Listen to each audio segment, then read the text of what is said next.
The range rule of thumb in statistics is a way to get two possible things, either a very, very rough estimate of S, which is the sample standard deviation. S is going to be somewhere in the vicinity, hopefully, of 1/4 of the range. You take the range, the difference between the highest value and the lowest value, and you divide it by 4. So about 1/4 of the range is going to be an approximate value for the standard deviation. How close that is depends on what kind of outliers you may have. Another thing it's good for is to identify your significant high and low values. Your cutoffs for your significant values are going to be your mean, plus or minus 2 standard deviations. Or if you happen to be talking about an entire population, then it's going to be mu plus or minus 2 standard deviations, just depending on what you've got. If you have a set of data that is more or less in a normal curve, meaning mu is here at the middle, or your X bar, your mean value is in the middle, it's going to be fairly symmetrical on both sides. It's going to be really high around your average, meaning you have a whole lot of values close to the average. And then the farther you get from the average, the fewer and fewer values you have. Your standard deviation, if your standard deviation is about this far, so here's a standard deviation above, here's a standard deviation below, here's a second standard deviation above, here's a second standard deviation below. This is generally where your critical values are.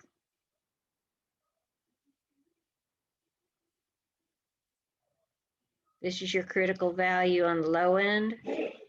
Here's your critical value on the high end.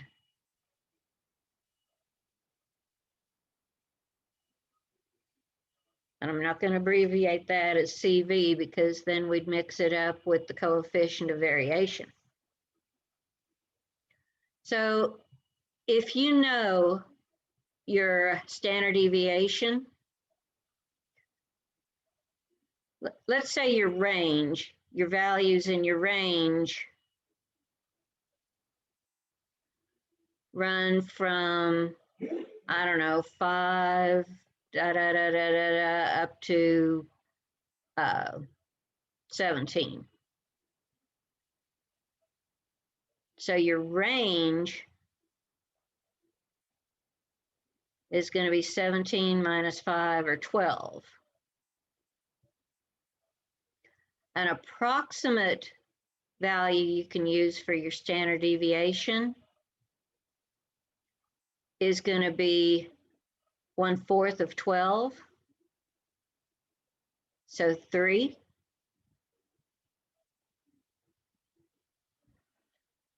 And let's say the mean for this set was, I don't know, 10. So the 10, if 10 is your mean, that's going to be right in here. Your standard deviation is 3. So if we go 3 over and then 3 over, if we have a number line down through here, this is going to be 10. This would be 3 above that, so this is 13. This would be another 3 above that, so this is 16.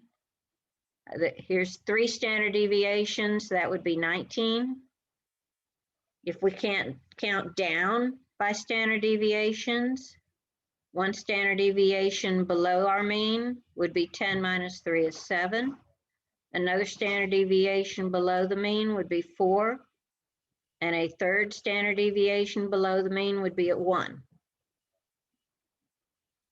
So our critical values here.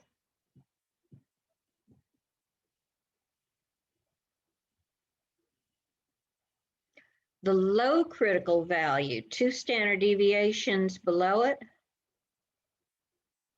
which we could say 10, the mean, minus 2 times the standard deviation.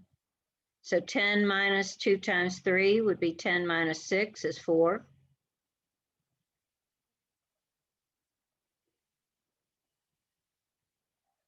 That's our low critical value.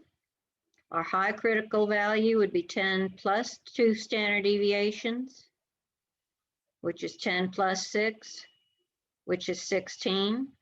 Up here, 2 standard deviations above. That's our high critical value. So 17 would actually be considered statistically significant because it is more than 2 standard deviations above the mean. 5 would not be statistically significant because it's less than 2 standard deviations. Here's 5. Here's the 17 up here. So 17 is statistically significant, but 5 is not. This is going to be discussed further in the video on the empirical rule because this is very closely related.